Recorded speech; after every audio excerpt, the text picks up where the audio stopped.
बिस्मिल्लाहिर्रहमानिर्रहीम, अस्सलाम वालेकुम and a very happy good morning everybody. मैं हूं आपकी होस्ट हिना नियाजी और मेरे साथ है मिस्टर जमील सुखेरा। मिस हिना नियाजी, आपका बहुत शुक्रिया। कैसी हैं आप? मैं ठीक हूं, I hope you are well too. अल्हम्दुलिल्लाह, और हम उम्मीद करते हैं नाज़रीन आप भी बिल्कुल खैरियत से होंगे। आज की सुबह का आगाज़ भी आपका बहुत अच्छा हुआ होगा, लेकिन आज की जो खबरें हम आपके साथ शेयर करने जा रहे हैं आज के शो में वो कुछ अच्छी नहीं हैं, क्योंकि सबसे पहले तो हम यूरोप जाने का शौक़ जिन लोगों को मौत की आगोश में ले गया उस पर हम बात करेंगे। यूरोप जाने वालों के घरों में कोहराम इस वक्त मचा है और जितना भी इस वाक़े की मजम्मत की जाए वो कम है, क्योंकि हमारे ही मुल्क में कुछ लोग ऐसे कारोबार कर रहे हैं कि लोगों को वो धोखा दही के ज़रिए लाखों रुपए बटोरते हैं और उनको फिर डंकी के ज़रिए बैरून मुल्क जाने के जो ख्वाब दिखाते हैं, ऐसे में वो लोग अपनी जान से हाथ धो बैठते हैं। ऐसा ही वाक़या जो पेश आया उस पर हम तफसील से बात करेंगे। बिल्कुल, इसके अलावा हम बात करेंगे पीपल्स पार्टी और नून लीग में इख्तलाफात, क्या इलेक्शन का फैसला हो चुका है। और हम आए दिन खबरों में अब देख रहे हैं कि कुछ कॉन्फ्लिक्ट जो है वो शुरू हो चुका है दोनों जमातों में। पहले जो है वो बहुत ज़्यादा इत्तेहाद था और कहा यह जा रहा था कि जी ये रहेगा इसी तरह कायम, लेकिन खबरें जो हैं वो कुछ डिफरेंट हैं और इस पर भी आज हम तफसील से बात करेंगे। और तफसील से बात क्या हम ये करेंगे कि क्या वो इत्तेहाद एक्टिंग था या अब लड़ाई एक्टिंग है। इत्तेहाद बहुत सारे लोग कह रहे हैं एक्टिंग था, लड़ाई तो अब जो हो रही है वो तो अब कुर्सी के लिए होनी ही है लड़ाई। खैर इस पर भी हम तज्जियाकारों का जो है वो तज्जिया लेंगे।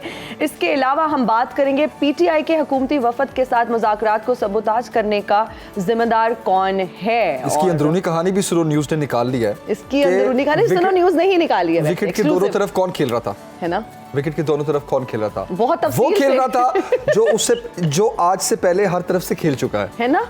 और अब वो परेशान भी दिखाई दे रहे हैं हमें मुख्तलिफ जगहों पर। जब उनकी फुटेजेस आ रही हैं तो काफी परेशान है और बहुत सारे लोग जो है ना उन पर भी अपना तज्जिया दे रहे हैं कि क्या जरूरत थी। ये अल्फाज इस्तेमाल करने की बजाय हम तज्जिया, लेकिन सदर मुमलकत का भी यही कहना था और बहुत दफा शिकायत भी कर चुके हैं कि दोनों तरफ से खेल रहे हैं, विकेट के दोनों तरफ फिर भी नोटिस नहीं लिया गया। अंपायर इनके साथ मिल जाए, है ना?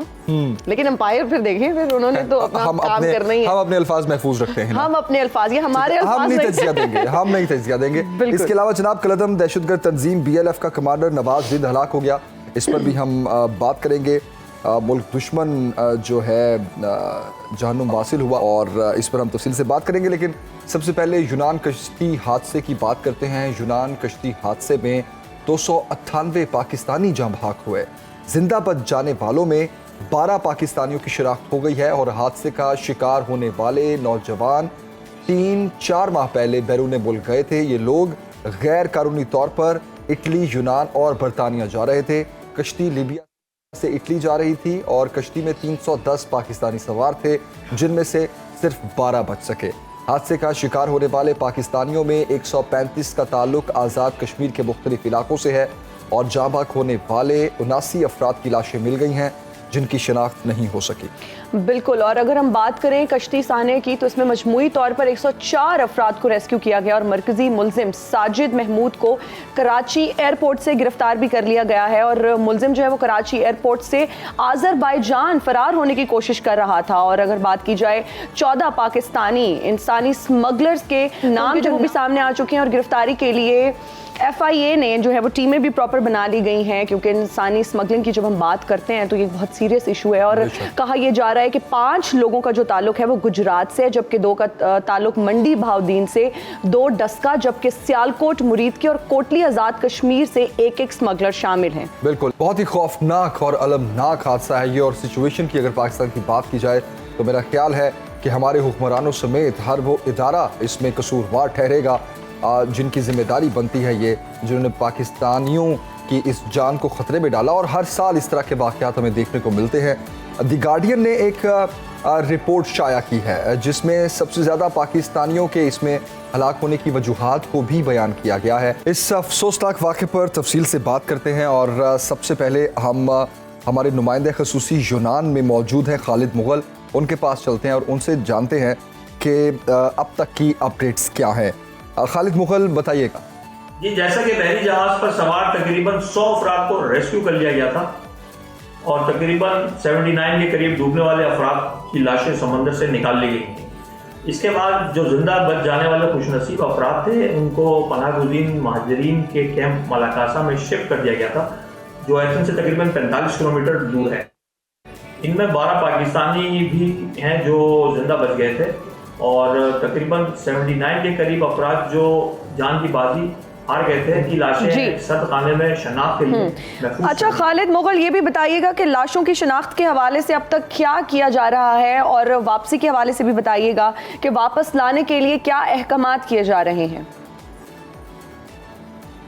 जी, अब तक डूबने वालों की जो लाशें मिली हैं वो शनाख्त के काबिल नहीं है, लिहाजा इनकी शहरियत के बारे में कुछ कहना काबिल वक्त होगा, क्योंकि हुकूमत यूनान ने कहा है कि इन लाशों की शनाख्त सिर्फ एक मखसूस किस्म के DNA रिपोर्ट से की जा सकती है, जिसके लिए सफारत खाना पाकिस्तान एथेंस ने एक प्रेस रिलीज जारी की है, जिसमें गुमशुदा अफराद के को ढूंढने वाले उनके जो लवाहिकीन हैं उनके लिए एक ईमेल और इमरजेंसी नंबर जारी कर दिया है ताकि वो एम्बेसी को DNA रिपोर्ट, गुमशुदा अफराद के पासपोर्ट, शनाख्ती कार्ड की कापी भेज सकें, अपने प्यारों को ढूंढ सकें। अब पहले तो ये देखना होगा कि इन में पाकिस्तानियों की कितनी लाशें हैं इस वक्त जो मुर्दा खाना सड़क खाना में मौजूद हैं। इसके बाद ही सफारत खाना पाकिस्तान एथेंस इनकी लाशों को पाकिस्तान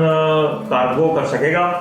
डूबने वाले बदनसीब जहाज पर दूसरे ममालिक सीरिया और मिस्र के शहरी भी मौजूद थे, तो पहले इनका मामला हल हो जाए, उसके बाद जो इनकी डेड बॉडीज का पाकिस्तान रिपेट्रिएट का सिलसिला है। अच्छा खालिद, ये बताइएगा कि कहा जा रहा है कि इस शिप पर 700 लोग सवार थे, जिनमें से 100 अफराद को बचा लिया गया, तो इतने ही लोगों की लाशें मिली हैं, बाकी लोगों का क्या बना?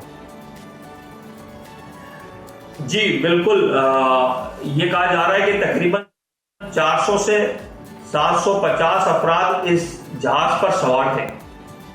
इनमें खवातीन और बच्चों की बड़ी तादाद भी शामिल थी, जिन्हें जहाज के निचले हिस्से में एक केबल में बंद किया हुआ था। इन तमाम अफराद में से अभी तक 79 अफराद की जो लाशें निकाल ली गई हैं समंदर से और तकरीबन 104 अफराद को रेस्क्यू किया गया है। बाकी के अफराद ताहाल लापता हैं और समंदर में इनकी तलाश का सिलसिला अब नामुमकिन है। हेलेनिक कोस्ट गार्ड और हेलेनिक नेवी के गोताखोर जो थे, जो उनकी सर्च ऑपरेशन में शामिल थे, उन्होंने मतलब नाउमीदी जाहिर की। 16 जून की रात को उन्होंने सर्च ऑपरेशन को रोक दिया था, क्योंकि उनके मुताबिक जिस जगह ये हादसा पेश आया था वो जो जगह थी वो तकरीबन 6 से 7 किलोमीटर गहरी थी, यानी कि वो समंदर की जो गहराई थी वो 6 से 7 किलोमीटर गहरी थी। सही। और उन्होंने कहा कि ऐसी जगह पर तो अंधेरा बहुत हो जाता है जितना डेप्थ में जाए, और इतनी गहराई। अच्छा खालिद मुगल साहब, ये भी बताइएगा कि जो लोग बच चुके हैं उनको वतन वापस कब लाया जाएगा, ताकि तहकीकात करके उन तमाम एजेंट्स को पकड़ा जा सके, उनको कैफरे किरदार तक पहुंचाया जा सके?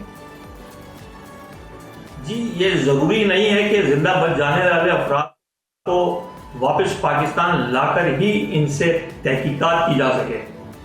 सफारत खाना पाकिस्तान एथेंस में भी ये काम सरअंजाम दिया जा सकता है। जी, इस सिलसिले में FIF यूनान का अमला सफीउल्लाह जोकियो की निगरानी में मुतहर्रिक हो चुका है। वजीर आजम शहबाज शरीफ ने भी इस वाक़े की पुरजोर मजम्मत की है और तहकीकात का हुक्म दे दिया है, और इस सिलसिले में पाकिस्तान में इंसानी स्मगलरों की गिरफ्तारियां भी अमल में आई हैं। और आपको बताता चलूं कि यूनान में इस वक्त इस वाक़े में मुलव्वस अफराद जो गिरफ्तार हुए हैं उनमें 9 मिस्री बाशिंदों को इंसानी स्मगलिंग के शक में गिरफ्तार कर लिया गया है। ये जो मिस्री थे ये जहाज पर ही मौजूद थे उन तमाम बाकी मुसाफिरों के साथ, और इनमें से एक जो मिस्री है उसने अपना जो उसका जो कबूल कर लिया कि वो इस बदकार इस काम के अंदर जो मुलविस था कि वो एजेंट है। अच्छा खालिद, ये भी बताइएगा कि इस तरह के कई वाक़यात रूनुमा हो चुके हैं माजी में भी, लेकिन हुकूमतें क्यों कुछ नहीं करती? क्योंकि बहुत ज़रूरी है कि ऐसे वाक़यात मुस्तक़बिल में ना हो, इसकी रोकथाम की जाए। जी, हुकूमतें तो अपनी जानिब से पूरी कोशिशें करती हैं, मिसाल के तौर पर गुज़िश्ता साल यूनान के वज़ीर महाजरीन और पनाह नोटिस मिताराकिस ने पाकिस्तान का दौरा किया था और पाकिस्तान से लीगल तरीके से स्किल्ड लेबर के लिए मुआहदे की भी पेशकश की और उस पर काम भी चल रहा है। लेकिन मसला फिर एजेंटों के हाथ में चला गया, यानी एक कानूनी तौर पर वीज़े लेने वाले गरीब ज़रूरतमंद पाकिस्तानी को वही वीज़ा 10 से 15 लाख रुपए में फ़रोख्त किए जाने की खबरें सामने आने लगी यहाँ यूनान में जी, जिसके बाद इस्लामाबाद में यूनानी सफारत खाने ने वीज़े रिजेक्ट करना शुरू कर दिए, जिसकी तमाम तर जिम्मेदारी पाकिस्तान और यूनान में मौजूद एजेंट माफिया पर आई होती है।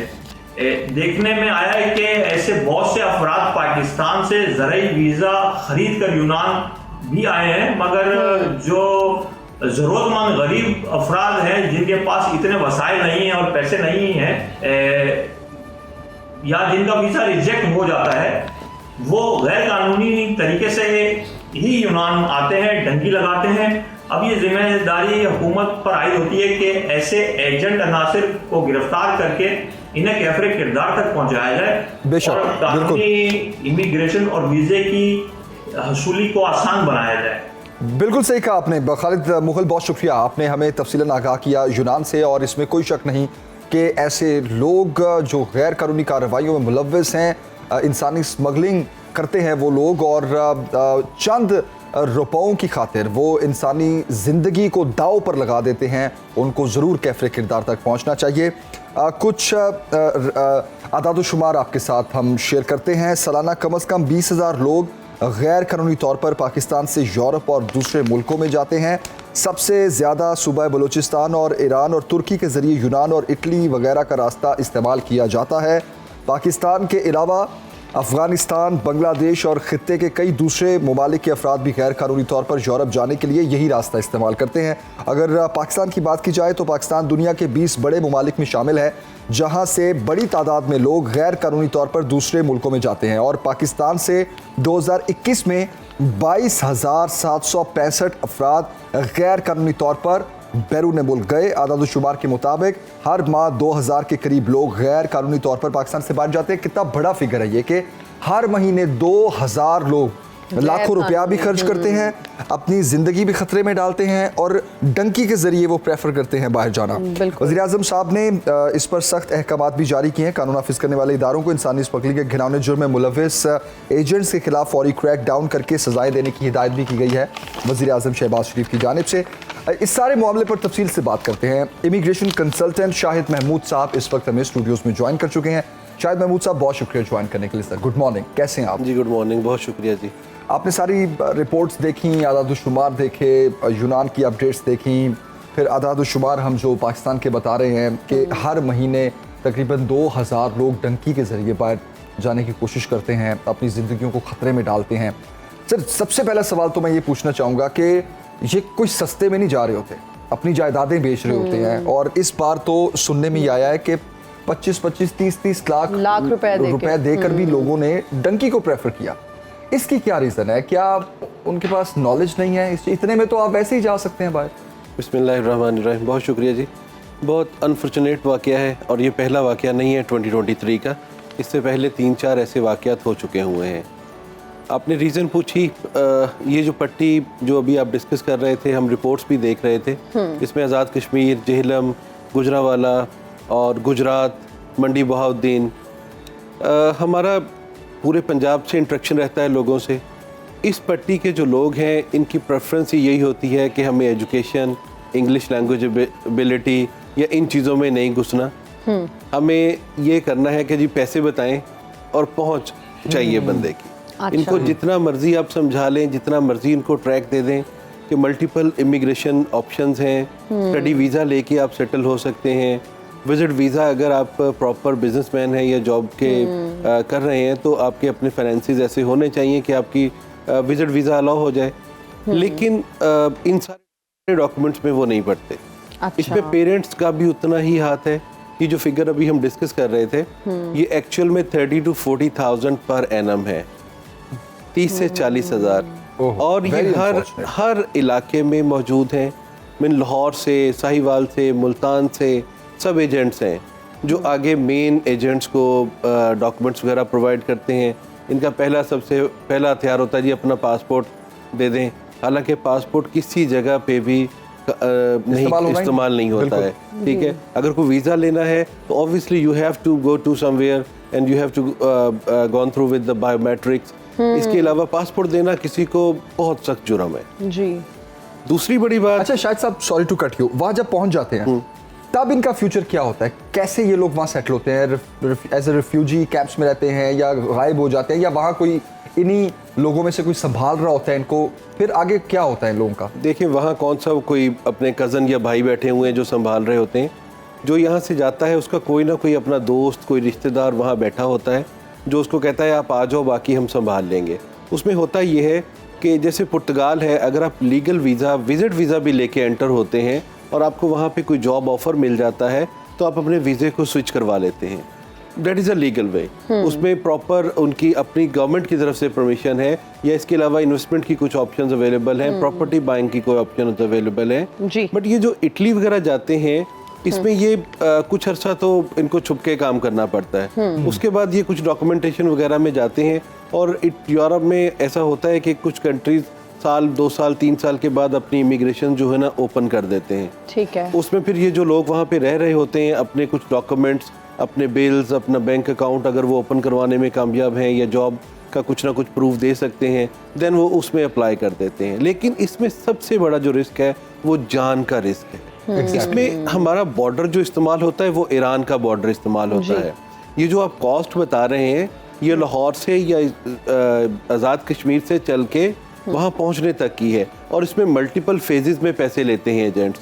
यहाँ से ईरान का थ्रू आउट बाय रोड इन्होंने क्रॉस करना है। आगे टर्की बहुत ज़्यादा इन्वॉल्व हुआ है। इस वक्त भी कोई 70,000 के करीब पाकिस्तानी जो टर्की और लेबनान में बैठे हुए हैं आगे अपनी बारी का इंतज़ार कर रहे हैं। तो ये ऐसा होता है, कई दफ़ा इनकी अटैम्प्ट्स होती हैं, कई दफ़ा इनको बताया जाता है कि जी आपकी बस परसों की जो है ना डंकी है, आपने जाना है। उसके बाद फिर आगे कोई बॉर्डर सिक्योरिटी फोर्सेस की कोई इतला आ जाती है, फिर ये बैठ जाते हैं 3-3, 4-4 महीने, और पीछे पेरेंट्स से पैसे मंगवाए जाते हैं। और अभी इसी का मैं सुन रहा था कि इनको कोई पिछले हफ्ते से एजेंट ने कह भी दिया हुआ था कि वो इटली पहुंच चुके हुए हैं और उनकी फैमिली से बाकी पैसे भी ले लिए गए हैं। तो ये पूरा बॉर्डर देखें, अनफॉर्चुनेटली रोजगार सबसे पहली वजह है।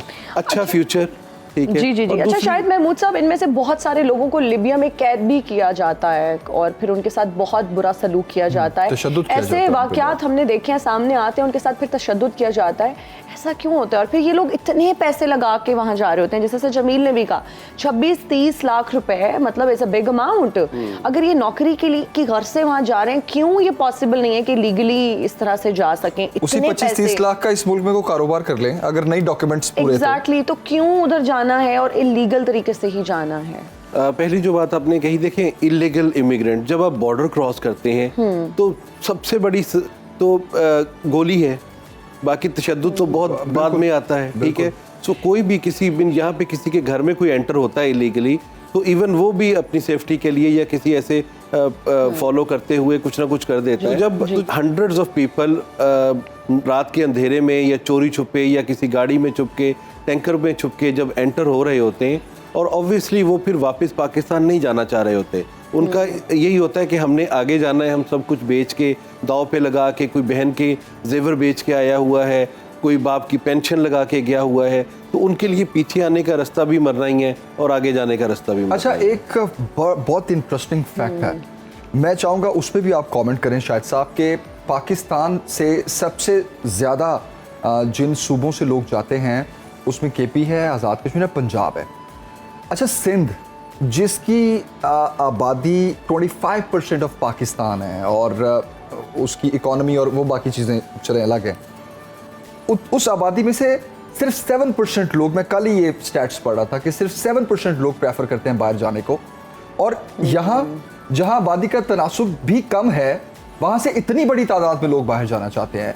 इज इट अ फ्रस्ट्रेशन, या यहाँ पे ये जो इलीगल इमिग्रेशन के जो लोग एजेंट्स बैठे हुए हैं वो आपको कैप्चर ही इस तरह करते हैं कि आपको सुहाने ख्वाब दिखाते हैं और आप उसमें फंस जाते हैं। दोनों में से कोई एक सूरत तो है। देखिए हमारा मुआशरा जो है वो एक दूसरे को देख, हमसाये का लड़का गया हुआ है बाहर, उसने गाड़ी ले ली है, उन्होंने अच्छा घर बना लिया है, कोई और कज़न गया हुआ है वो सेट हो गया है, ये रीज़न सबसे कॉमन है कि आपका बिन बच्चा भी सेट हो और वो भी अच्छी अर्निंग करे। ये स्टैट आपने जो दिए ये हमारे लिए भी काफ़ी हैरानकुन थे। पिछले दिनों जर्मनी से eyebrow international eyebrow law associate हमारी फर्म है, जर्मनी से हमारे एजुकेशनल इंस्टीट्यूट के कुछ रिप्रेजेंटेटिव आए हुए थे। जब उन्होंने बताया कि सिंध के लोगों के लिए जो सिंध का आईडी कार्ड होगा उसमें इंग्लिश की रिक्वायरमेंट कम है, उसमें फ़ी डिपॉजिट कम है, एंड रेस्ट ऑफ पाकिस्तान उनके लिए आइल्स का बैंड भी ज़्यादा है और फुल फ़ी डिपॉजिट करवानी है।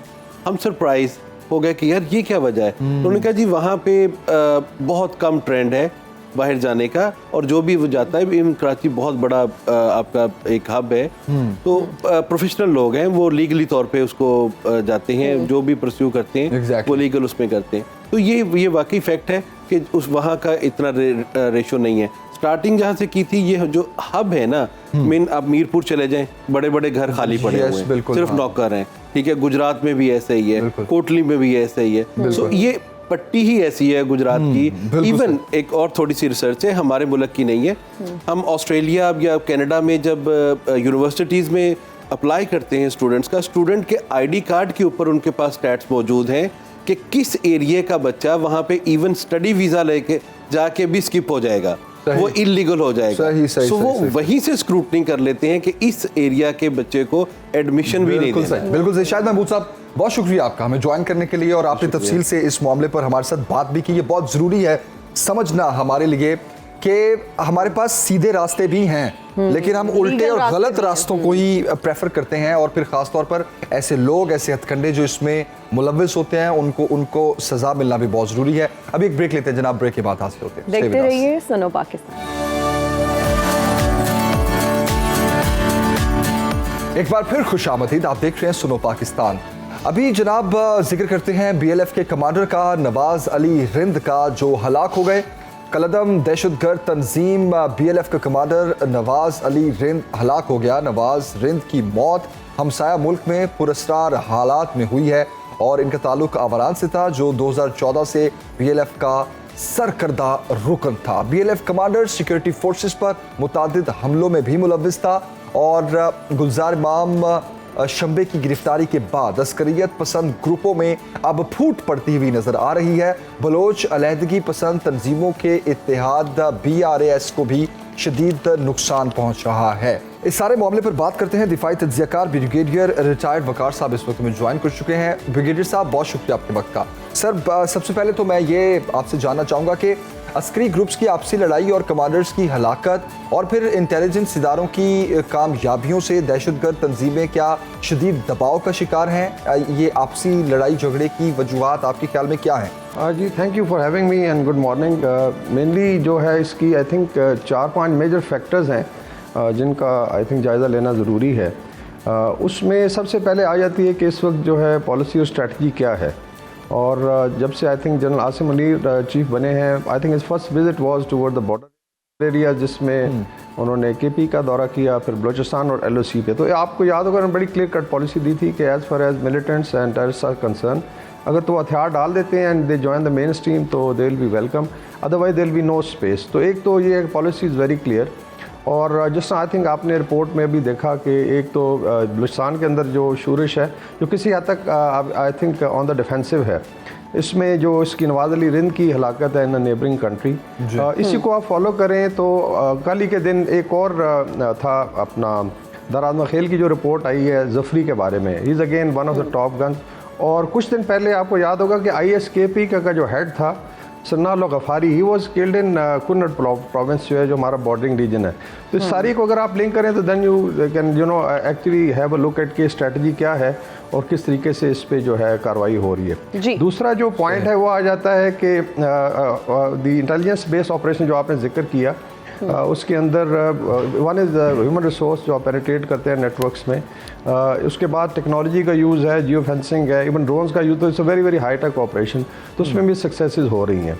और तीसरा फैक्टर था जो गुलजार इमाम शाम्बे का, आपको याद है, आई थिंक ये प्रोग्राम आपके शो में भी इस पर डिस्कशन हुई थी कि जब वो गिरफ़्तार हुए, one of the top commanders जो है बलूचिस्तान के अंदर जो लेट्स से बलोच सब नेस्टिस ग्रुप है, और उसने ब्रास में भी हिस्सा लिया, जिसका आपने जिक्र किया, बलोच राज जो ही संगर एक ऑर्गेनाइजेशन बनाई, इसमें तमाम मिलिटेंट ग्रुप्स को इकट्ठा किया गया। तो जब वो उसने सरेंडर किया, trove of information came out, और उसकी वजह से आई थिंक काफ़ी सारी लीड्स मिल रही हैं। And then fourth is of course coordination with our neighbouring countries. अगर इन लोगों की हलाकत हो रही है लेट्स से बिल्कुल बॉर्डरिंग रीजन में, तो इसका मतलब है कि बड़ी अच्छी इंटेलिजेंस कोऑपरेशन है with Iran and Afghanistan. I think these are some of the important factors जी। ऑलराइट, अच्छा सर, आप क्या समझते हैं अस्करियत पसंद ग्रुपों में जो फूट है उससे बलूचिस्तान में दहशतगर्दी में कमी आएगी? जी ना, बिल्कुल। इसमें जो साफ ज़ाहिर है, जब आप डिफेंसिव पे होते हैं, बिकॉज ये आउटफिट्स जो है, याद रखिएगा इसको, डेफिनेटली होस्टाइल एजेंसीज सपोर्ट करती हैं, और जिसमें इंडिया की let's research and analysis wing है, जो ट्रेडिशनली हम नाम लेते हैं, definitely there are proofs, because Gulzar Imam Shambe had visited on an Afghan visa to New Delhi, उससे पहले एक और था इनका टेस्ट कमांडर था जिसका इलाज हुआ था इंडिया में। So there are links.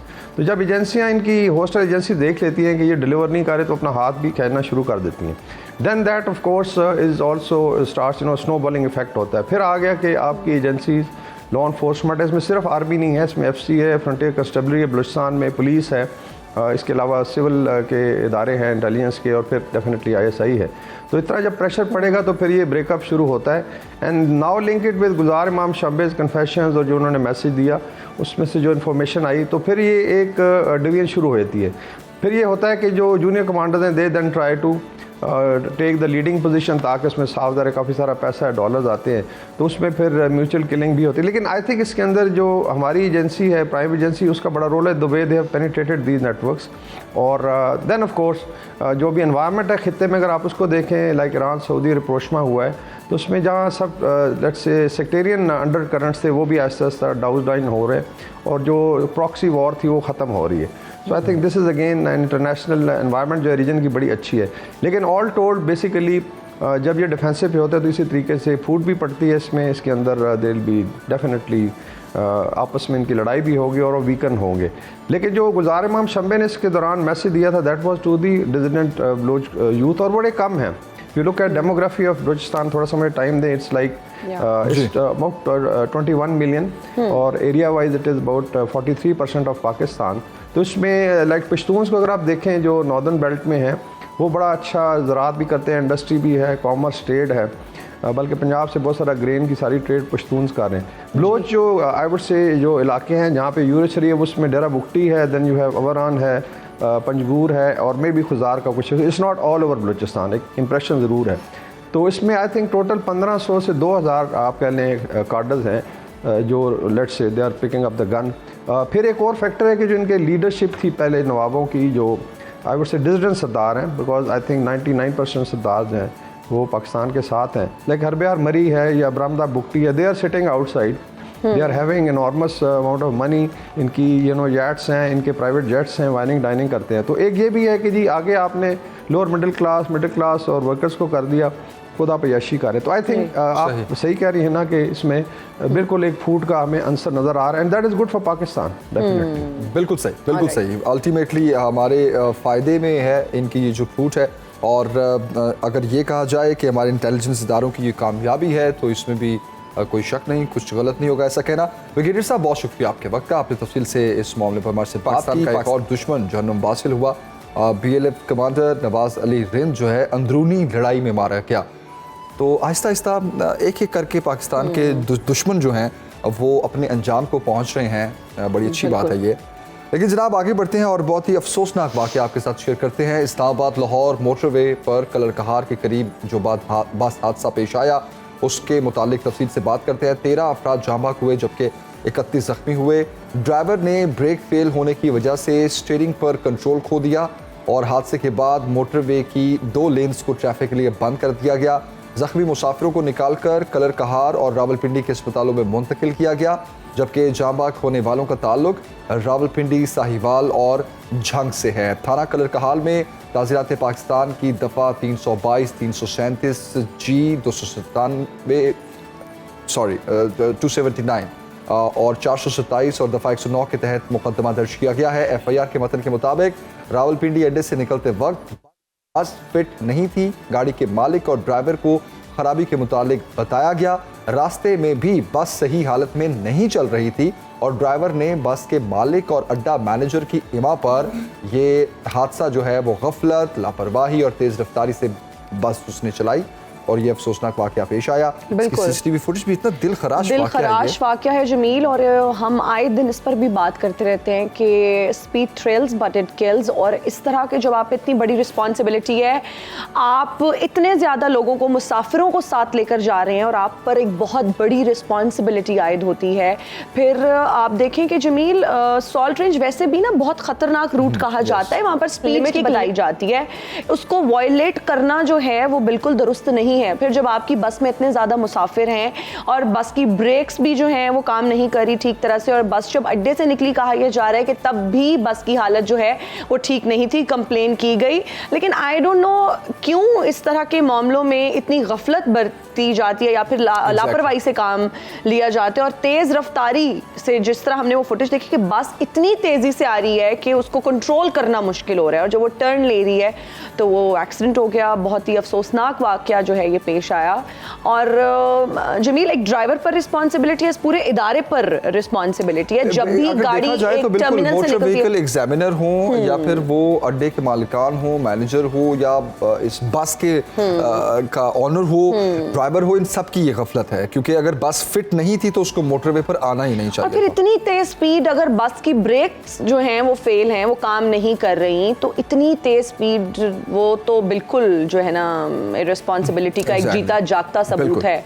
तो आप लोग भी अगर सफ़र करते हैं, आप लोग अपनी गाड़ी में जाते हैं, प्लीज़ खुदारा गाड़ी की स्पीड लिमिट का बहुत ख्याल रखा करें। मोटर मेक श्योर अगर आप पब्लिक ट्रांसपोर्ट पर सफ़र कर रहे हैं तो उस बस की हालत आप जरूर देखिए, आप खुद क्या वो फिट है मोटरवे पर सफ़र करने के लिए। मैं ये फिर अगेन मैं यही कहूँगी कि लोग क्या कर सकते हैं, अगर लोग उसकी हालत देखें भी, लोग उस तरह से एग्जामिन कर ही नहीं सकते। जो बस का या टर्मिनल का अमला या जो बस से जिन लोगों का ताल्लुक है, जो एग्जामिन कर सकते हैं, वो अच्छे से बता सकते हैं। लोग बेचारे जो हमारी तरह सवार हो जाते हैं बसों में, उनको क्या पता कि बस में क्या खराबी है। एनीवेज, यहाँ लेंगे एक ब्रेक, हाजिर होंगे ब्रेक के बाद। देखते रहिए सुनो पाकिस्तान।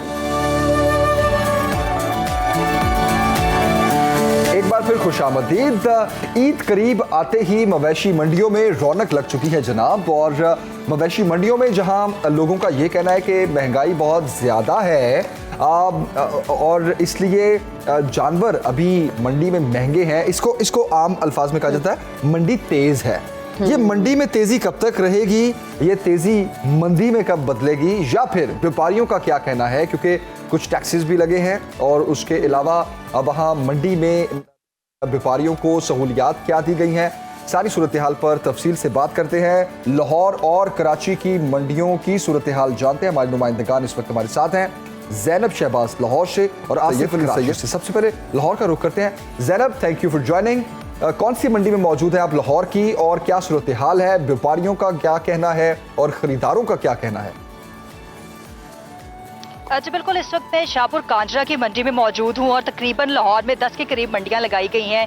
अगर मंडी की बात करें तो इस वक्त मंडी में कोई खास गहमा गहमी नज़र नहीं आ रही है, क्योंकि ईद के दिन करीब आते जा रहे हैं और पिछले 2-3 दिन से हम लोग ज़ाहिर है यहाँ से रिपोर्ट भी कर रहे हैं। बाकायदा तौर पे 18 जून को इसको ऑपरेशनल किया गया था, तो यहाँ पर कोई खास गहमा गहमी नहीं नज़र आ रही है। हालांकि दिन ईद के दिन बहुत करीब है, इस लिहाज से जो पिछले कुछ सालों की निस्बत देखा जाए तो बड़ी गहमा गहमी होती थी, एक्साइटमेंट होती थी कि ईद कुर्बान करीब है और जानवर खरीदना है। तो कल इतवार का रोज़ था, आज उसके मुकाबले में बिल्कुल भी उस तरह से रश नहीं है। लेकिन जो व्यापारी यहाँ पे मौजूद हैं, मुख्तलिफ पाकिस्तान के हिस्सों से आए हुए हैं, स्पेशली जो जनूबी पंजाब के डिवीजन्स हैं वहाँ से आए हुए हैं, हासिलपुर से हैं, साथ में डीजी खान डिवीजन से हैं, मुल्तान डिवीजन से हैं, तो अपने जानवर लेके यहाँ पे पहुँचे हुए हैं। लेकिन जो महंगाई की अगर बात करें तो बहुत महंगे जानवर है। अगर छोटे जानवर की बात करें बकरा जो है वो 60,000 से शुरू होकर 4 लाख तक की कीमत में फरोख्त किया जा रहा है, जबकि बड़ा जानवर इसकी बरक्स बात करें तो उसकी कीमत 22 लाख तक की भी है। इस यहाँ शाहपुर कांजरा की मंडी में मौजूद है।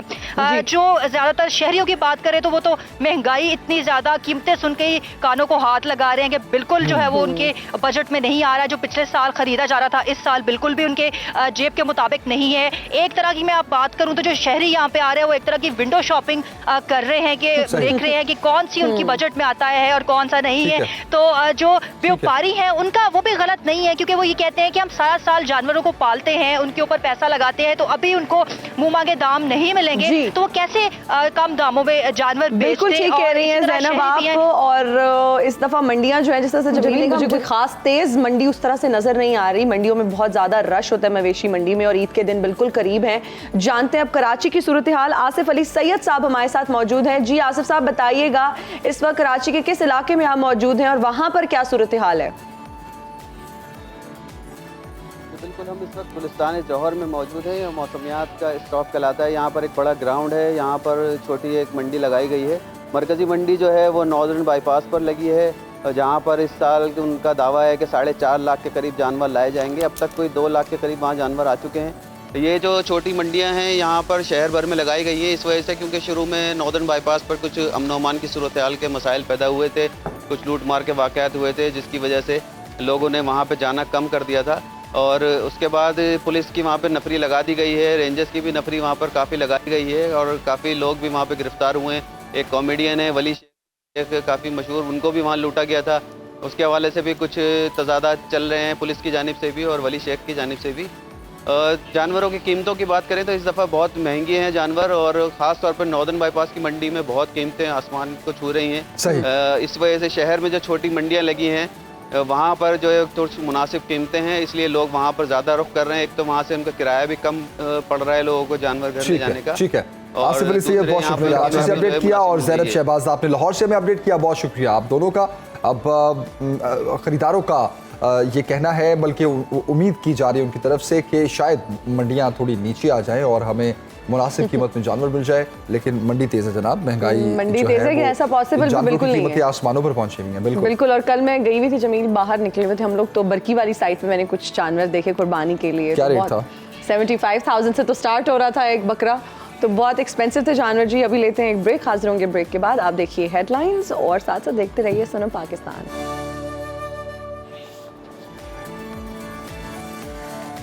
वेलकम बैक टू सुनो पाकिस्तान। जनाब, कुछ सियासी मंजरनामे पर नजर डालते हैं। पीटीआई के हुकूमती वफ्द के साथ मुज़ाकरात को सबोताज करने वाला कौन था और दौरान मुज़ाकरात विकेट की दोनों जानिब कौन खेल रहा था, इस पर हम तफसील से बात करेंगे और ख़ास तौर पर हम बात करेंगे कि इस वक्त जो है वो जो मुत्तहिदा गवर्नमेंट है उसके दरमियान भी कुछ इख्तलाफात की खबरें गर्दिश कर रही हैं। ख़ास तौर पर बिलावल भुट्टो और एहसन इकबाल साहब के आपको शॉर्ट्स सुनाते हैं जिसमें कुछ पिक्चर वाज़े हो रही है। अब वो आने वाले दिनों में इंतखाबात की राहें हमवार हो रही हैं या ये इख्तलाफात किसी और चीज़ का पेश खैबा है। इस सारी सूरत हाल पर बात करते हैं। सीनियर एंकर पर्सन और एनालिस्ट राना मुबशिर साहब इस वक्त हमारे साथ हैं।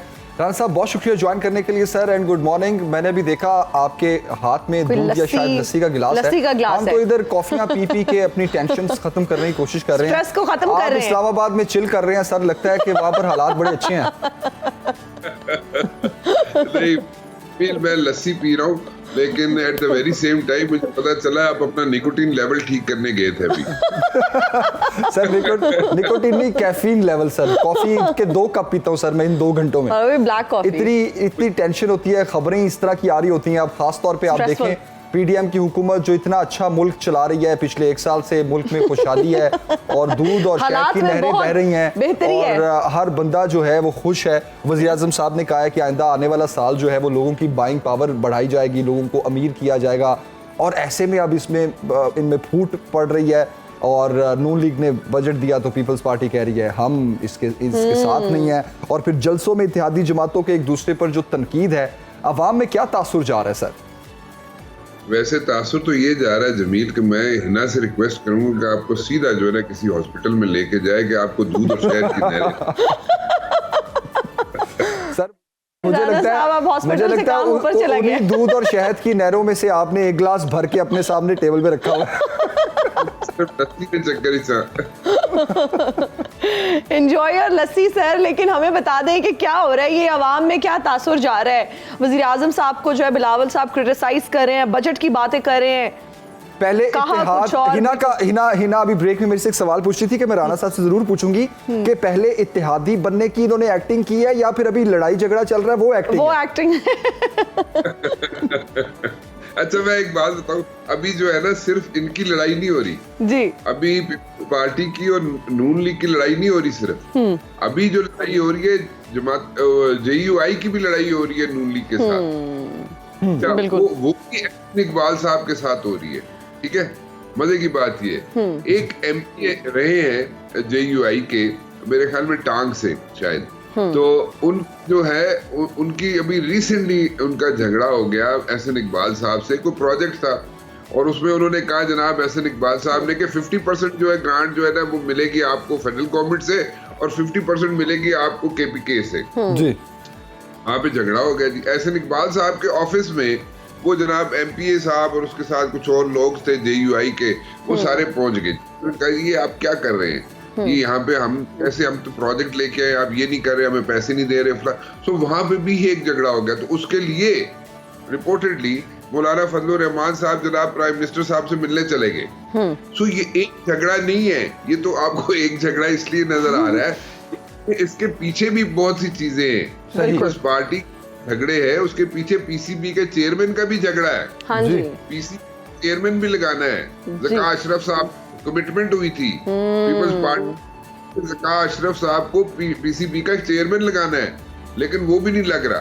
सो इस तरह बहुत से झगड़े हैं। फिर यहाँ पे स्पोर्ट्स के मिनिस्टर जो है, फेडरल स्पोर्ट्स के मिनिस्टर जो है मजारी साहब, उनका झगड़ा चल रहा है जनाब यहाँ पे नजम सेठी के साथ। जी, सो एक पे झगड़े शुरू हो चुके हैं। तो ये झगड़े शुरू होने की वजूहत क्या है राना साहब? क्योंकि नाकदीन ने तो बहुत पहले कह दिया था कि ये बहुत अननेचुरल इत्तेहाद है और ज्यादा देर नहीं चलेगा, तो ये तो फिर भी एक साल निकाल गया। हाँ, बात तो ठीक है, चलो एक साल निकल गया, सिर्फ मैरिज ऑफ कन्वीनियंस थी एक साल। लेकिन वो अभी जो है ना, अभी एक तो दो चीजें हैं। एक तो आपने बिल्कुल ठीक कहा कि अब इलेक्शंस आ रहे हैं, इलेक्शंस के करीब आपने जनाब अपना मोड चेंज करना है, और आप जब एक दूसरे से अलग नहीं होंगे तो आप कैसे कहेंगे लोगों को जाके जनाब हम लोग हमें वोट दें। सो इसलिए वो एक जरूरी है। और फिर आप ये भी अगर नेक्स्ट स्टेप भी आपको बता दो क्या होगा। नेक्स्ट स्टेप ये होगा कि जनाब पीपल्स पार्टी ये कह सकती है कि जनाब हमारी जो मिनिस्ट्रीज हैं, आप हमारी मिनिस्ट्री जो हमारे पास थी, इत्तेहाद में हम लोग थे, हमारी जो मिनिस्ट्रीज थी उनको आप देख लें, उसके अंदर हमने बड़ी अच्छी परफॉर्मेंस दी है, और जो मिनिस्ट्रीज हमारे पास नहीं थी उसका हमारे पे हम तो कुछ नहीं कर सकते उसका, जनाब नून के जिम्मे है। तो इसलिए यहाँ पे सिलसिला शुरू हो जाएगा और इंटरेस्टिंग टाइम्स आर अहेड, और बड़ी इंटरेस्टिंग सिचुएशन डेवलप हो जाएगी। हम आप देखेंगे एक दूसरे पे जनाब यहाँ पे किसी हद तक कीचड़ भी उछाला जाएगा, तो ये शुरू हो जाएगा। अच्छा राणा साहब, ये हुकूमत में शामिल होने के बावजूद पीपल्स पार्टी मौजूदा मौशी सूरत हाल से दामन बचाना चाह रही है। आप क्या समझते हैं कि ये आवाम को अब मुतमईन कर पाएगी जो भी? और अभी अगर हम बिलावल साहब की बात करें तो जिस तरह से वो क्रिटिसाइज कर रहे हैं वजीर आजम साहब को, क्या समझते हैं आप ये पतली गली से निकल पाएंगे? देखिए, अभी जो हालात है ना, अभी मजीद खराब होंगे PTI की लीडरशिप के लिए, ये भी आपको मैं बता दूं। मजीद खराब सकते हैं PTI की लीडरशिप के लिए, और यहाँ पे मजीद खराब हो सकते हैं PTI के लिए। सो जब आप मजीद खराब होंगे तो आपके पास जो ऑप्शंस हैं, या तो वोटर जो है या तो वो निकलेगा नहीं, जो सपोर्टर है PTI की, या तो वोट डालने नहीं निकलेगा, और जो निकलेंगे वो उनके पास चॉइस होगी। जब चॉइस होगी पीपल्स पार्टी और नून लीग के दरमियान चॉइस होगी। उन्होंने अपना जो है, अच्छा एक और खबर दे दो आपको, सुबह सुबह जो पीपल्स पार्टी है उसने एक बड़े अच्छे स्टेप्स लिए है ना। वो क्या स्टेप्स?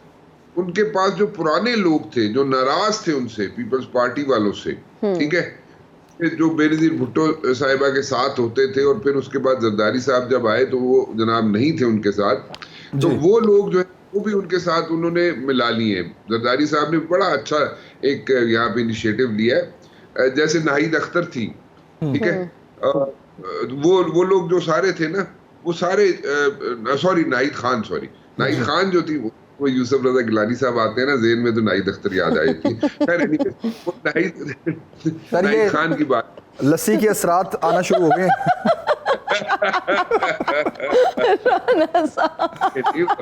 अच्छा, ये खबर दे तो आपको जमील, जो नाहिद अख्तर साहिबा थी रिपोर्टेडली, उन्होंने गाना बंद कर दिया था इसलिए कि यूसुफ रजा गिलानी साहब ने कहा था कि आप पब्लिकली गाना कर दें।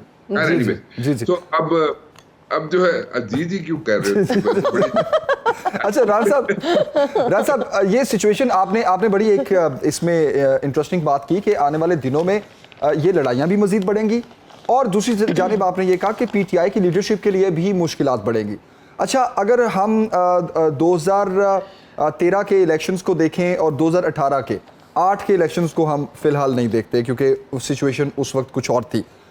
13 और 18 के इलेक्शन में ये बात की जाती थी कि बेसिकली नून लीग को जब वोट पड़ा 2013 के इलेक्शन में, तो वो एंटी पीपी वोटर था बेसिकली जिन्होंने नून लीग को वोट दिया, और 2018 में anti PP and anti Noon league vote था जो पीटीआई की जीत का सबब बना। तो आने वाले दिनों में अगर इंतखाबात की राहें हमवार हो भी जाती हैं तो इस बार वोटर क्या सोच कर वोट डालेगा? इस बार भी क्या सिचुएशन सेम होगी कि एंटी किसी जमात के, पीपल्स पार्टी कोई चॉइस नहीं होगी इनके पास, या फिर सपोर्टर बाहर नहीं निकलेगा लेकिन वोटर उसी तरह इंटैक्ट रहेगा उस जमात का? आई होप आप मेरा सवाल समझ गए होंगे, मैंने खुल के जमात का नाम नहीं लिया। कुछ समझ गया आप जो कहना चाह रहे हैं। I got your point.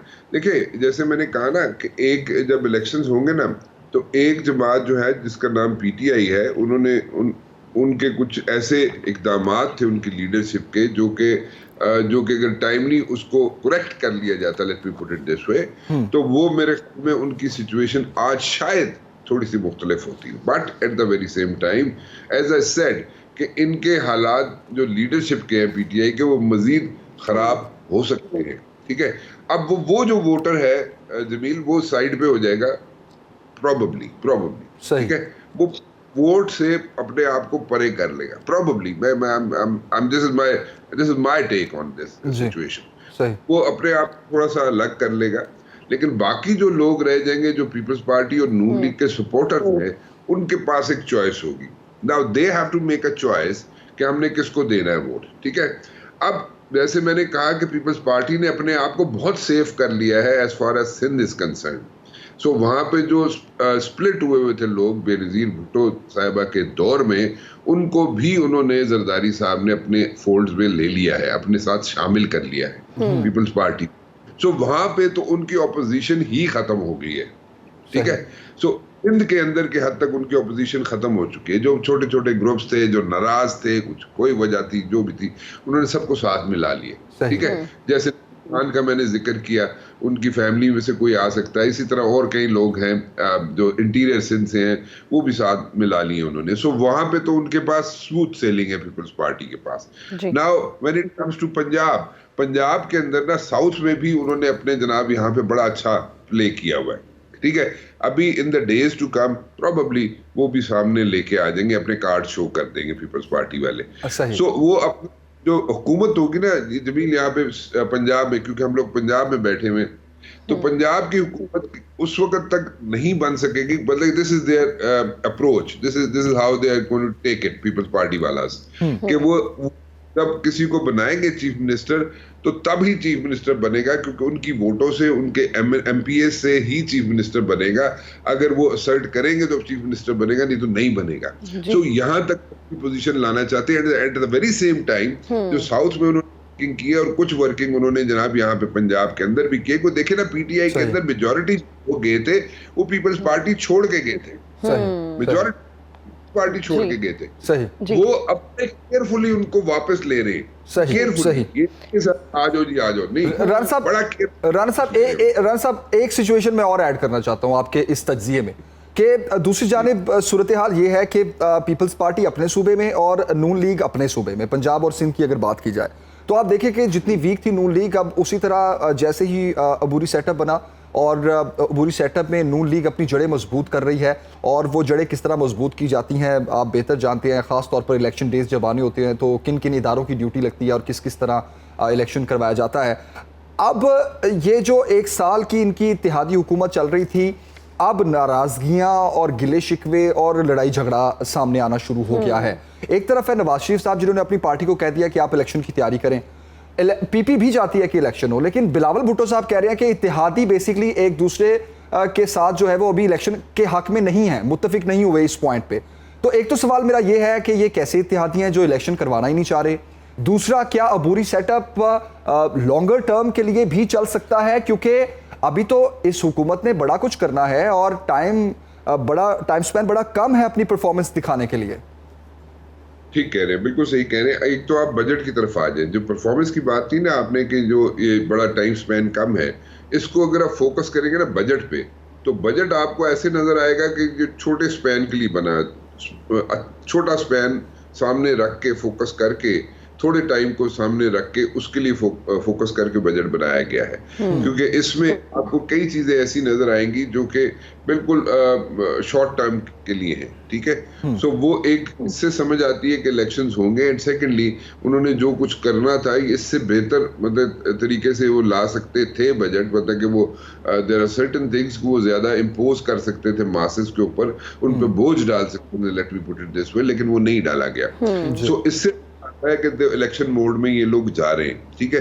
So elections की तरफ जा रहे हैं। जो लोग आप बात कर रहे हैं ना कि कुछ लोग इत्तेहादी जो है इलेक्शन में नहीं आना चाहते, वो मेरे अंदाजे के मुताबिक, मेरे ख्याल के मुताबिक JUI जो है अभी तक इलेक्शंस के लिए तैयार नहीं है।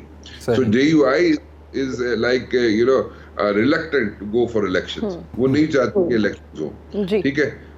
उसके अलावा बाकी सबको सूट कर रहा है इस वक्त, क्योंकि मियां नवाज शरीफ वापस आ रहे हैं, और मियां नवाज शरीफ जब वापस आएंगे तो डायनामिक्स जो है पॉलिटिक्स के, स्पेशली इन पंजाब, वो चेंज हो जाएंगे।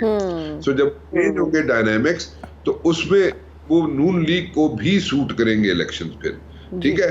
टफ इश्यूज होंगे, लेकिन देन अगेन नून लीग को सूट इसलिए करेगा कि एक जान पड़ जाएगी नून लीग के अंदर। मियां नवाज शरीफ वापस, जो भी कि नून लीग का डाई हार्ट वोटर है, वो किसी न किसी वजह से डिसग्रल्टेड है, लेकिन वो जब मियां नवाज शरीफ वापस आएंगे तो मियां नवाज शरीफ एक ऐसी पर्सनालिटी है, जो मर्जी के हम उनकी पॉलिटिक्स से डिसएग्री कर, उनकी बातों से डिसएग्री कर सकते हैं, but once he is on the ground आप देखेंगे फर्क पड़ेगा।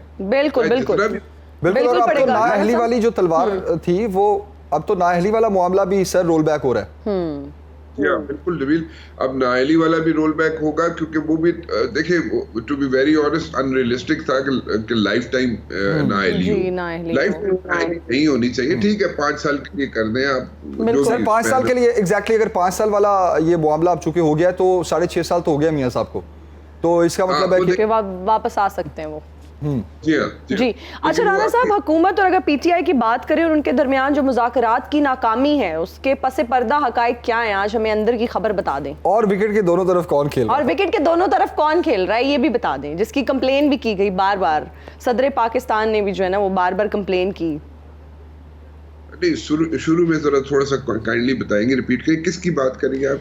पीटीआई की? पीटीआई, जी, हुकूमत और पीटीआई के दरमियान जो मुज़ाकरात है, उसकी नाकामी के जो हकायक हैं, उसके पसे पर्दा हकायक जो हैं वो क्या हैं, और इसके अलावा ये भी बता दें कि विकेट के दोनों तरफ कौन खेल रहा है या खेल रहा था। बिल्कुल ठीक है।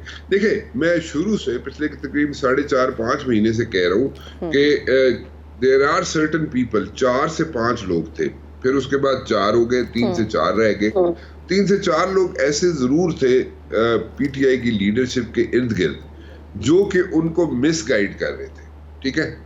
अच्छा, जब वो मिसगाइड कर रहे थे तो क्यों ना, अब ये तो उनको लीडरशिप को चाहिए था कि वो असेस करते, लेकिन मेरे ख्याल में अब तक तो उन्हें असेस हो गया होगा, अब तक तो उन्हें पता चल गया होगा। राणा साहब, आप नाम नहीं बताएंगे, आप इसको कॉन्फिडेंशियल ही रखेंगे। अब तो नाम वैसे सबको पता चल गया, अब तो सबको पता चल गया राणा साहब। फिर जब पता चल गया तो मेरे मुंह क्यों पाई जा रहे हो? सर क्योंकि आपके बड़े अच्छे दोस्त हैं वो। तो मेरे कोई दोस्त नहीं, मैं तो खुद उनको क्रिटिसाइज करता रहा, मैं उनको क्रिटिसाइज करता रहा कि जनाब आप अपने सींग मत पिसाएं पिंडी के साथ, आप अपने पता कि अगर आप देखें पिंडी के साथ सींग पिसाने हैं तो मैं बार बार कहता हूँ कि आप पक्के पैरों में पिसाएं ताकि इस्लाह हो सके उनकी। Just for the hack of it ना करें, ठीक है, और जो एक्शंस दिलवाए गए करवाए गए पीटीआई की लीडरशिप से, उन्हीं 3-4 लोगों ने जो उनके इर्द गिर्द थे वो आज पीटीआई की लीडरशिप को बंद गली में लेके आ गए। ठीक है, वो एक्शंस नहीं होने चाहिए थे। देखिए, आप अमेरिका को चले, let me put it this way, America को अगर आपने क्रिटिसाइज करना है तो करें, लेकिन पक्के पैरों के करें ना यार। ठीक है, एग्जैक्टली पता कोई चीज है।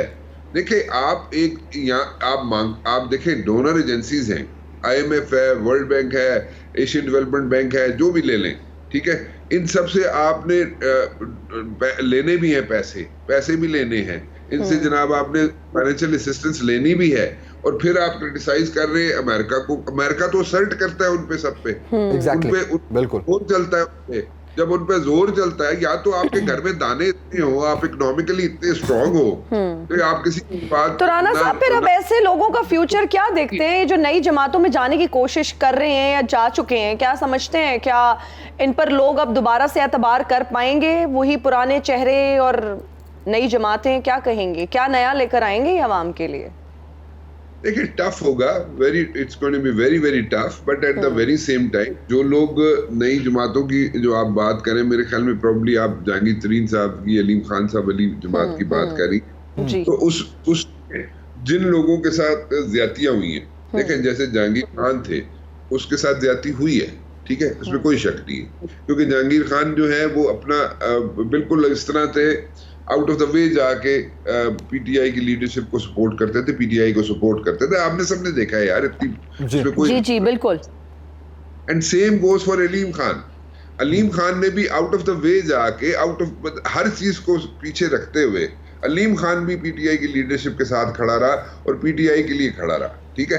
अब वहां पे पीटीआई के अंदर वही जो 4-6 लोग, मैं जिनकी बार बार जिक्र करता हूँ, वही 4-6 लोग जो हैं, वो लोग जो इनसिक्योर हो गए अलीम खान से भी और जहांगीर तरीन से भी। जब वो इनसिक्योर हुए हैं तो उन्होंने इन दोनों के खिलाफ साजिश शुरू कर दी। अब सर, क्या ये वही लोग हैं? क्या ये वही लोग हैं जो पहले इनसिक्योर हुए और अब उन्हीं की पार्टी में शामिल हो गए? जी बिल्कुल कह रहे, बिल्कुल उनमें से कुछ लोग, हाँ, उनमें से ज्यादातर वही लोग हैं। सही।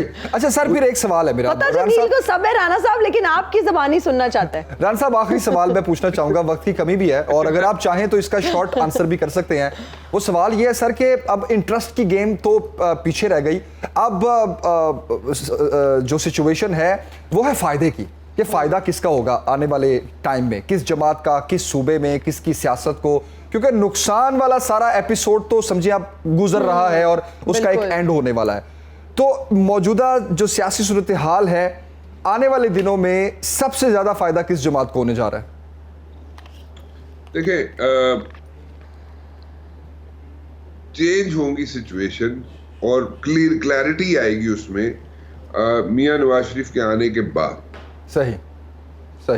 लेकिन as of now as we speak, इस वक्त सारे जो आई वुड से के फायदे या कोई हुकूमत बना सकता है इस वक्त की सिचुएशन के मुताबिक, चाहे फेडरल गवर्नमेंट हो, वो उसमें एक बहुत वाइटल रोल प्ले कर सकते हैं आसिफ जरदारी और पीपल्स पार्टी। बिल्कुल सही sir, thank you very much. मैं आपकी बात बिल्कुल समझ गया। मैं आप जो कहना चाह रहे हैं मैं उसकी तह तक पहुंच गया हूं सर, क्योंकि जब नवाज शरीफ साहब वापस आएंगे तभी साइड होंगी।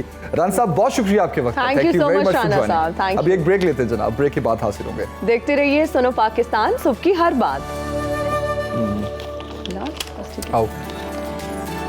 And we are right back after the break. You are watching Suno Pakistan, और हमारी कोशिश होती है कि इस प्लेटफॉर्म से आपकी मुलाकात ऐसे लोगों से कराएं जिनकी स्टोरीज बहुत इंस्पिरेशनल हैं, उन्होंने अपनी ज़िंदगी में कुछ ऐसा किया जिससे आप लोग बहुत कुछ सीख सकते हैं। और आज हम आपकी मुलाकात करवाने जा रहे हैं एक ऐसे नौजवान से जिन्होंने 2012 में एक रिसेप्शनिस्ट की हैसियत से एक होटल लाइन को ज्वाइन किया और इस वक्त वो एक होटल के मालिक हैं। और ये सफ़र उन्होंने कैसे तय किया, कैसे वो इस मकाम तक पहुँचे, इस वक्त हमारे साथ प्रोग्राम में मौजूद हैं बिलाल साहब। अस्सलाम वालेकुम, गुड मॉर्निंग बिलाल, कैसे हैं आप? जी वालेकुम सलाम, अल्हम्दुलिल्लाह। आप कैसे हैं? खैरियत से? अल्हम्दुलिल्लाह। अल्हम्दुलिल्लाह, thank you very much Bilal for joining. आपकी स्टोरी की अगर हम बात करें, आपके सफर की अगर हम बात करें, बहुत इंस्पिरेशनल स्टोरी हमें लग रही है। एक बार इन्हीं के जुबानी हम जरूर सुनना चाहेंगे कि कब सफर शुरू हुआ आपका, किन मुश्किलात से होते हुए आप इस मकाम पर पहुंचे? जी बेसिकली मैंने 2012 से एक रेस्टोरेंट में एज अ रिसेप्शनिस्ट से स्टार्ट किया।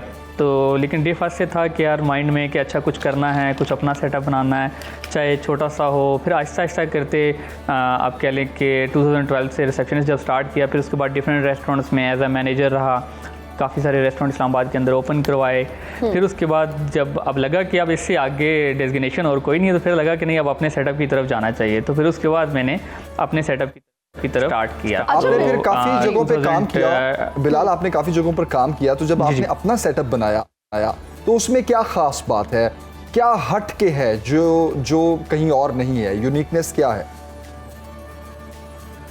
असल में जो आपको अपने बिज़नेस का मज़ा है ना, वो जॉब में या किसी और चीज़ में सेटिस्फेक्शन या और दूसरी चीज़ ये है ना, देखें हम लोग एक चीज़ कहते होते हैं कि जो जॉब है ना बेसिकली वो आपका सिर्फ आप कह लें कि आपको खुद को पालती है, और जो बिज़नेस है वो आपकी आने वाली जनरेशन को भी पालता है। यस, ये बड़ी अच्छा बिलाल, बड़ी मशहूर बात है ये, बड़ी मशहूर नौकरी जो है वो घर चलाती है, ऐसा ही है, और कारोबार नस्लें पालती है। ऐसा ही है, बिल्कुल पालता है, बिल्कुल। अच्छा बिलाल, आपकी स्टोरी इंस्पिरेशनल है, लेकिन अगर हम महंगाई की बात करें, आजकल अपने मुल्की मौशी हालात की बात करें, तो ऑलरेडी बहुत ज़्यादा महंगाई है।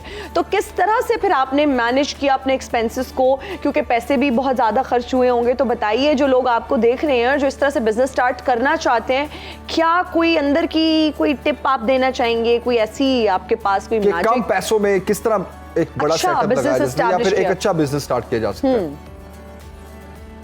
अच्छा, इसमें ये है कि बेसिकली तो आपको ना आपका जो आइडिया है वो डिफरेंट होना चाहिए मार्केट से। अगर आपने देखें कंपटीशन भी बहुत ज़्यादा है मार्केट्स के अंदर, ठीक है, फिर उनको आपने सारी चीज़ों को जब माइंड में रखते हैं तो फिर आपका जो आइडिया है वो कोई डिफरेंट होना चाहिए। वो चाहे आप कह लें कि प्रोडक्ट से रिलेटेड हो, व्यूज़ से रिलेटेड हो, लोकेशन हो, ठीक है, कोई भी ऐसी चीज़ जो मार्केट में पहले ना हो वो लोगों को अट्रैक्ट करती है। आप एक चीज़ को आप कॉपी पेस्ट कर देंगे तो वो आपको कभी भी लोगों को अट्रैक्ट नहीं करेगी जो ऑलरेडी मार्केट के अंदर मौजूद है।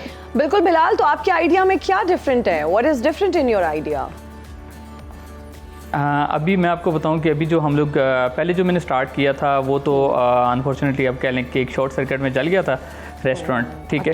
तो अब रिसेंटली हम F9 पार्क के अंदर हम लोग स्टार्ट कर रहे हैं, ठीक है, मेगाजोन के नाम से। अब इसमें क्या है कि इसमें हम लोगों की जो लोकेशन है F9 पार्क की वो पूरे इस्लामाबाद में और किसी के पास नहीं है, ठीक है। दूसरी चीज़ जो अभी हम लोग आप कह लें कि प्रोडक्ट है, ठीक है, जो हम लोग स्टार्ट कर रहे हैं, ठीक है, इसमें इटालियन कॉन्टिनेंटल वो जो उसकी प्रेजेंटेशंस है, फूड की प्रेजेंटेशंस है या फूड क्वालिटी है, ठीक है, उसमें भी हम लोग बड़े आप कह लें कि उस हिसाब से हैं कि वो मार्केट से डिफरेंट भी है, ठीक है, और मार्केट के अंदर पहले अवेलेबल भी नहीं है। ठीक है, तो बिलाल प्राइसेस का किस तरह से ख्याल रखा गया है? क्या मार्केट से कंपेयर किया गया है? मार्केट से ज़्यादा प्राइसेस हैं, मार्केट से कम प्राइसेस हैं? क्योंकि खाने की कीमत, अगैन जो लोग खाना खाने आएंगे कितने पैसे उनको देने पड़ेंगे? क्या ज़्यादा खर्च करने पड़ेंगे पैसे? हाँ बिल्कुल, असल में अभी जो महंगाई की सिचुएशन हो गई है और जो हमारी कुजीन है बेसिकली वो इटालियन कॉन्टिनेंटल है, तो उसमें मोस्टली आइटम्स इंपोर्टेड यूज़ होते हैं, तो इसकी वजह से ना काफ़ी ज़्यादा अपने एंड से तो कोशिश करते हैं। इवन अब तो ये सिचुएशन आ गई है कि अपना प्रॉफिट मार्जिन कम करना पड़ता है, ठीक है, कि दोनों चीज़ों को माइंड में रखना पड़ता है कि मार्केट का भी आपने देखना है कि मार्केट में क्या रेट्स चल रहे हैं, फिर आपने अपनी क्वालिटी भी नहीं गिरानी, ठीक है, कि आपकी जो प्रोडक्ट है आपने उसको भी उसी तरह मेनटेन करना है। बिल्कुल बिल्कुल। अच्छा बिलाल, ये कहिएगा कि वो लोग जो अपना कारोबार स्टार्ट करना चाहते हैं और ख़ास तौर पर होटल लाइन में आना चाहते हैं, रेस्टोरेंट लाइन में, उनको आप क्या मशवरा देंगे या उनको आप क्या ऐसी टिप्स देंगे, एडवाइस क्या देंगे? एग्जैक्टली, बिल्कुल, क्योंकि मौजूदा हालात में हर शख्स परेशान है। एब्सोल्युटली, बिल्कुल ऐसे ही है, बिल्कुल ऐसे ही। असल में ना बहुत सारे लोगों के माइंड में ये आता है कि यार शायद रेस्टोरेंट स्टार्ट करने के लिए बहुत बड़ी इन्वेस्टमेंट चाहिए या बेसिकली वो एक डिसीजन नहीं ले पा रहे होते हैं, ठीक है। कि हम स्टार्ट कैसे करें, कैसे इसको आगे लेके चलें, बगैर इन्वेस्टमेंट के कैसे लेके चलना है, ठीक है। बहुत सारी अब तो ऐसी ऑप्शंस हैं, ऑनलाइन आप स्टार्ट कर सकते हैं। घर के अंदर से कोई अगर किसी के पास इन्वेस्टमेंट नहीं भी है तो घर के किचन से भी इवन वो ऑनलाइन फूड वगैरह स्टार्ट करके एक अपना स्टार्टअप ले सकते हैं। कोई भी चीज़ है उसको आपको ज़ीरो से स्टार्ट करना है, ठीक है। तो अब ज़ीरो से आपने कोई ना कोई एक तो स्टेप लेना है। जब एक स्टेप आप ले लेते हैं तो आफ्टर 2-3 ईयर्स 4 ईयर्स बाद आपको उसके रिजल्ट मिलना शुरू हो जाते हैं कि जिस स्टेज पे आप 4 साल पहले थे और जिस स्टेज पे आप है, तो आपको खुद डिफरेंस फील होगा कि जो आपने डिसीजन लिया था वो उसका क्या फ़ायदा आपको मिला है। सही। अच्छा, लेकिन इसमें अच्छा, सिर्फ वैसे एक चीज़ है यहाँ कि पर मार्केट से डिफरेंट हो। अच्छा, यहाँ पर बिल्कुल मैं सही, जमील बिल्कुल का भी सही। टेक लेना चाहूंगी क्योंकि फूड बिजनेस में है, Jameel owns a restaurant too. तो जमील आप भी बताइए, क्योंकि अगर हम बात करें इंग्रेडिएंट से लेके सर्व करने तक, ये एक बहुत बड़ा एक प्रोसेस है, बहुत ईमानदारी से इसको करना चाहिए और बहुत एक्सपेंसिव भी है। अगर हम इंग्रेडिएंट्स की बात करें, बहुत हाई एंड इंग्रेडिएंट्स हैं, जैसा से बिलाल ने भी कहा कि इंपोर्टेड इंग्रेडिएंट्स इस्तेमाल किए जाते हैं। तो व्हाट डू यू थिंक, आप क्या मशवरा देंगे जो लोग अच्छा, मैं इसमें थोड़ा सा ये ऐड करना चाहूंगा। देखिए, रेस्टोरेंट का बिजनेस बहुत अच्छा है। आप छोटे से सेटअप से भी स्टार्ट कर सकते हैं और बड़ी से बड़ी इन्वेस्टमेंट भी आप कर सकते हैं। पाकिस्तान के जो कवानीन हैं उसके मुताबिक सबसे पहले तो मैं कहूँगा उनका आप ख्याल रखें। हमारी फूड सिक्योरिटी सबसे फर्स्ट है, क्योंकि आप बेसिकली लोगों की जान से खेल रहे होते हैं। अगर आप उनको कुछ गलत चीज़ खिला देंगे, वो बीमार हो जाएगा।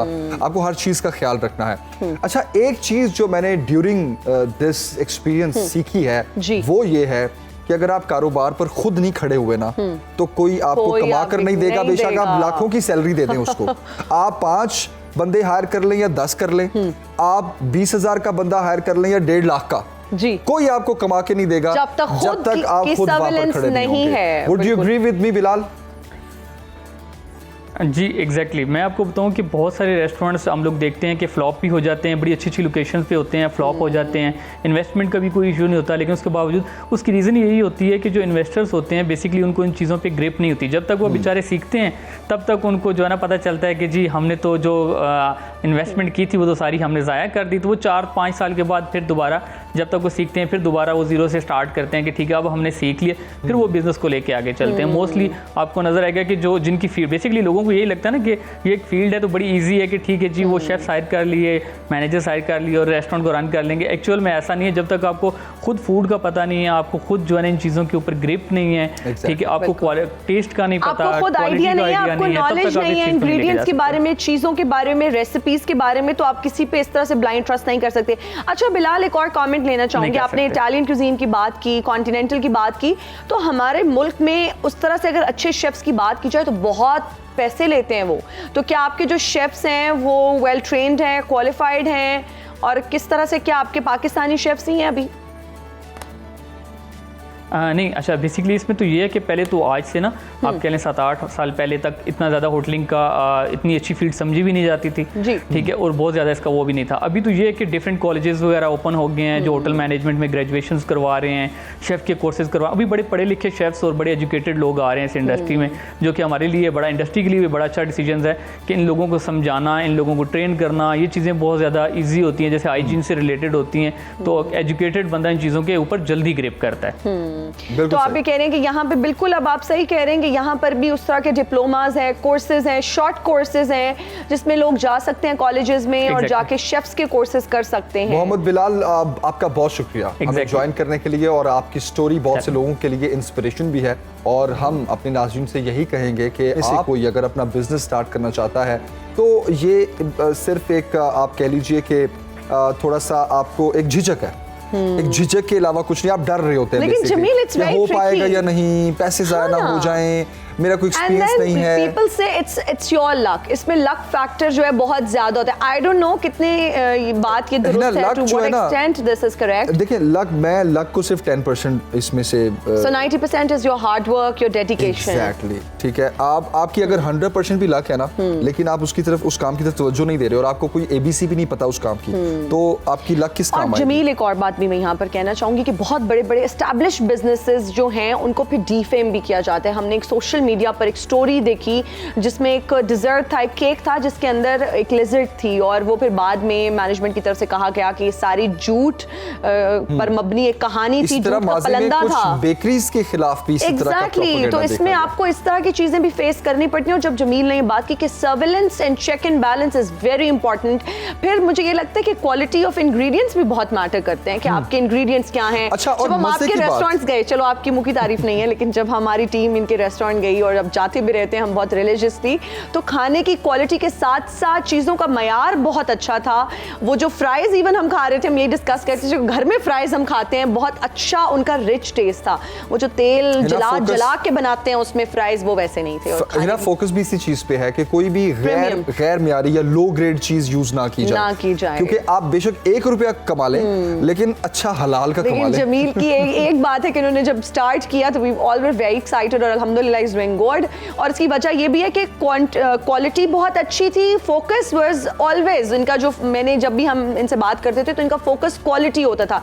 अगर आप फूड बिजनेस में हैं और आपका फोकस जो है वो क्वालिटी है ना कि क्वांटिटी है कि आप ढेर लगा दें लेकिन उसका टेस्ट नहीं है, सो आई थिंक आप भी जरूर जाएं टी गार्डन और जाके खाना एंजॉय करें। Thank you very much. मैं बहुत शुक्रिया आपका। मैं एक चीज और इसमें ऐड करना चाहता। अच्छा, एशिया तो वैसे बहुत मशहूर है स्पाइसेस के हवाले से, क्योंकि पूरी दुनिया में स्पाइसेस बेसिकली इस कॉन्टिनेंट से जाती है, और इंडिया पाकिस्तान की जो स्पाइसेस है, हमारी खानों की खास बात ही ये है कि वो बहुत जायकेदार होते हैं और डिफरेंट तरीके। आज भी दाल बनाने के 100 अगर 101 तरीके हैं ना, तो आज भी 102 और 103 तरीके भी इस वक्त मौजूद हैं और लोग उस पर काम करते रहते हैं। एक एग्जाम्पल दे रहा हूँ, तो ये काम बड़ा अच्छा है और आप डरे मत और you just jump into it. ये एक इंसान की होती है, हिचकिचाहट भी होती है और लोग डर रहे होते हैं, लेकिन मौजूदा हालात भी इसी बात का तकाजा करते हैं जनाब कि आप अपना कारोबार करें और आप जहां ये सोचते हैं कि मुझे नौकरी मिल जाए,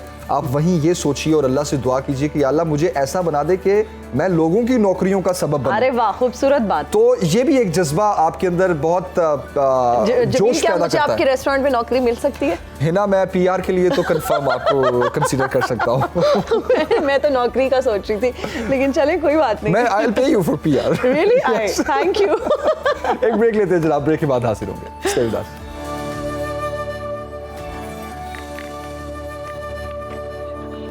वेलकम बैक जनाब। पाकिस्तान की श्रीलंका के खिलाफ टेस्ट सीरीज के लिए कोचिंग स्टाफ का ऐलान कर दिया गया है और आई थिंक स्क्वाड का भी ऐलान कर दिया गया है जी।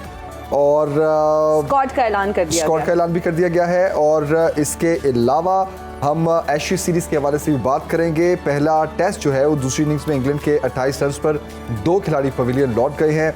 इंग्लैंड और ऑस्ट्रेलिया 2 स्ट्रॉन्गेस्ट टीम्स की इस वक्त एशिया सीरीज जारी है और इसको हमारे sports expert analyst senior anchor person Irfan Zaheer साहब हमें जो स्टूडियोज में ज्वाइन कर चुके हैं, वो किस तरह से देख रहे हैं इस एशिया सीरीज को भी, और फिर खास तौर पर पाकिस्तान और श्रीलंका के जुलाई में जो मैचेस हैं उस हवाले से भी उनसे बात करते हैं। इरफान साहब बहुत शुक्रिया ज्वाइन करेंगे। Good morning.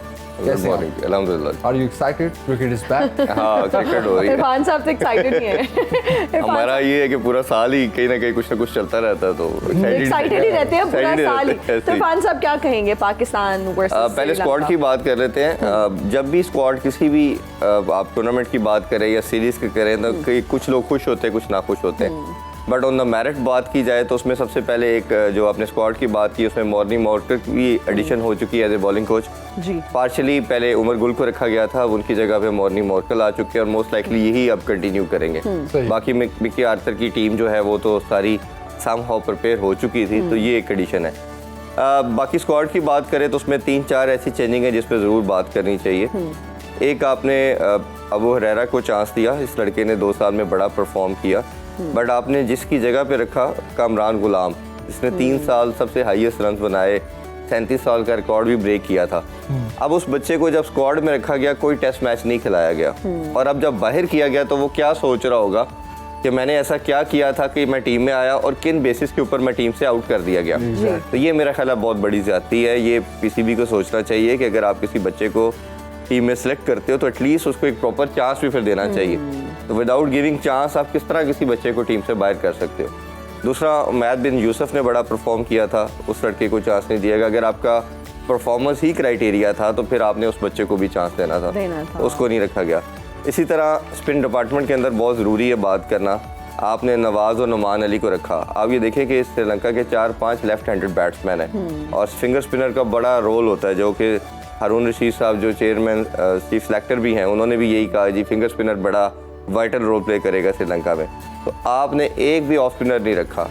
साजिद खान जिसने 2 साल आपको बड़ा परफॉर्म करके दिया और आपने देखा कि आपने उसको अगेन ये कह के कि इसका बॉलिंग एक्शन ठीक नहीं है, कुछ प्रॉब्लम डाल के आपने बाहर कर दिया, वो उसी बॉलिंग एक्शन के साथ आपको कंटिन्यूसली परफॉर्म करके डोमेस्टिक में भी और इंटरनेशनल लेवल पे भी देता रहा। फिर आप ये देखें कितनी बड़ी ज़्यादती है कि यासर शाह जैसे जिसने अभी लास्ट सीरीज जो श्रीलंका में हुई थी उसमें सबसे अच्छी विकेट, सबसे ज़्यादा परफॉर्म किया ज़बरदस्त और विकेट्स भी हासिल की, उसको नहीं रखा गया।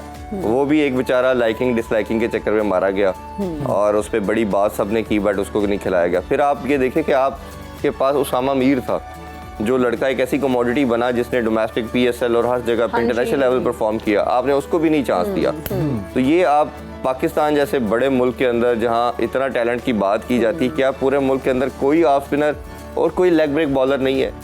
ये एक बड़ा लम्हा फिक्री है और ये बोर्ड को आंसरेबल होना चाहिए इस चीज़ के ऊपर कि आपका थिंक टैंक और जो पूरा एक मैनेजमेंट और एक बल्क क्या काम कर रहा है, स्ट्रक्चर क्या है कि आप पूरी पाकिस्तानी नेशन के अंदर से कोई लेग ब्रेक बॉलर या ऑफ स्पिनर नहीं आप डाल सके। तो इरफान साहब क्या सोच के ये डिसीजंस लिए गए और सिलेक्शन की? देखिए ये तो जमील आंसरेबल तो वही होंगे क्या रीज़न थी, बट कहीं ना कहीं हमें जो एक हम टैग बात करते हैं, नेपोटिज्म की बात करते हैं, फेवरेटिज्म की बात करते हैं, ये हमें उस पर डिपिक्ट नजर आ रहा है कि बड़ा क्लैरिटी के साथ नजर आ रहा है। इरफान साहब इससे इंटरनेशनल इमेज हमारा कितना डिस्टॉर्ट हो रहा है कि इस लेवल पर आकर अगर फेवरेटिज्म हम कर रहे हैं या नेपोटिज्म कुछ भी इस तरह का हो रहा है, हमारी अपनी क्रिकेट की अगर हम बात करें कितनी इफेक्ट हो रही है। देखिए है ना, जब तक आप अकाउंटेबल नहीं होते ना किसी भी सिस्टम के अंदर, किसी भी इदारे के अंदर, किसी भी रोल के अंदर, आपका कोई बंदा कुछ करके जाता है तो आप सिंपली रेजिग्नेशन देता है और दैट्स इट और चला जाता है। आप जब ड्यूरिंग द जॉब या काम करते हुए आपने जब उसको अकाउंटेबल ही नहीं करते, उससे पूछते ही नहीं है कि आपने भाई ये